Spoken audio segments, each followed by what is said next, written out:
Supreme কোর্টের অবসরপ্রাপ্ত বিচারপতি AHM শামসুদ্দিন চৌধুরী মানিককে সীমান্ত থেকে আটক করা হয়েছে। শুক্রবার বিজিবি সদর দপ্তরের এক খুদে বার্তায় জানানো হয়, ভারতে ঢোকার সময় সীমান্তে তিনি আটক হয়েছেন। আটকের পর প্রকাশিত একটি ভিডিওতে দেখা যায় তার সামনে অবস্থান করা লোকদেরকে সাবেক বিচারপতি মানিক বলছেন, তোমাদের পয়সা দিয়ে দেব, আমার ভাই বোন দেবে। জবাবে ক্যামেরার পেছনে থাকা একজনকে বলতে শোনা যায়, তাদের পয়সার প্রয়োজন নেই, আগে আপনার নিরাপত্তা। ভারতীয় সীমান্তের ভেতরের ভিডিওতে বিচারপতি মানিককে সেখানকার একটি জঙ্গলের মধ্যে কোলাপাতায় শুয়ে থাকতে দেখা গেছে। এ সময় তাকে বলতে শোনা যায়, ওই ফালতু লোক দুটোকে আনিও না, আমি এই দেশে এসেছি কি বাংলাদেশে ফেরত যাওয়ার জন্য। মূলত বিচারপতি মানিক কৌশল হিসাবে কোনো বৈধ বর্ডার কিংবা এয়ারপোর্ট এড়িয়ে চলেছিলেন, কারণ এরই মধ্যে অনেকেই এয়ারপোর্ট থেকে আটক হয়েছেন। তাই তিনি চোরাই পথে টাকার বিনিময়ে ভারতে পালাতে চেয়েছিলেন।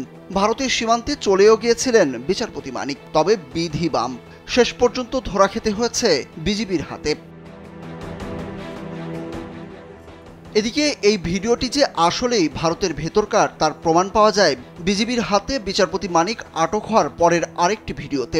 সেখানে জিজ্ঞাসাবাদে বিজিবি সদস্যদের কাছে মানিক স্বীকার করেছেন তিনি 15,000 টাকার কন্ট্রাক্টে ভারত যাচ্ছিলেন, কিন্তু দুজন লোক ভারতের ভেতর নিয়ে তাকে মারধর করে। এরপর 60 থেকে 70 লাখ টাকা নিয়ে যায়। আমার সাথে ছিল ব্রিটিশ পাসপোর্ট, বাংলা পাসপোর্ট, টাকা আর কটা ই কার্ড, ডেবিট কার্ড নিচে 60-70 লাখ। আচ্ছা 60-70 লাখ। আচ্ছা ওরা নিয়ে গেছে। নৌকালাও সাথে নিয়ে নিছে? নৌকালা এবং ওই লোক দুজন সাথে একসাথে নিছে? না, ওই দুই ছোকরা নিয়েছে।